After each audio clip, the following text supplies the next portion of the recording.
द्रुतगती मार्गावर झालेल्या भीषण अपघातानंतर पोलिसांनी वेगमर्यादा ओलांडणाऱ्या वाहन चालकांवर कारवाईचा बडगा उगारला।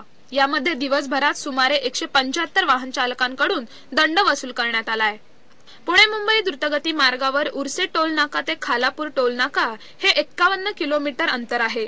एक्सप्रेस वेवर ताशी 80 किलोमीटरची वेगमर्यादा आहे। मात्र ही वेगमर्यादा न पाळल्यामुळे या दोन टोल नाक्यांदरम्यान वारंवार अपघात होत आहेत। सोमवारी झालेल्या अपघातांची पोलिसांनी गंभीर दखल घेतली आहे। द्रुतगती महामार्गावर आता ठिकठिकाणी नव्याने वेगमर्यादेचे फलक लावण्यात आले आहेत। उर्से टोल नाका ते खालापूर टोल नाका हे अंतर पार करण्यास 42 मिनिटे लागतात। टोल नाक्यावर भरलेल्या पावतीवर नाका सोडल्याची वेळ असते। ती वेळ तपासून वाहन चालकांनी वेगमर्यादेचे पालन केले की नाही हे स्पष्ट होणार आहे। ज्या वाहन चालकांनी वेगमर्यादा पाळली नाही त्यांच्यावर दंडात्मक कारवाई करण्यात येणार आहे।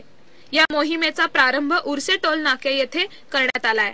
यावेळी पोलीस निरीक्षक संजय निकम यांच्या मार्गदर्शनाखाली 25 पोलीस कर्मचारी सहभागी झाले होते। या मोहिमेमुळे अपघातांना नक्कीच आळा बसेल असे मत व्यक्त करण्यात येत आहे।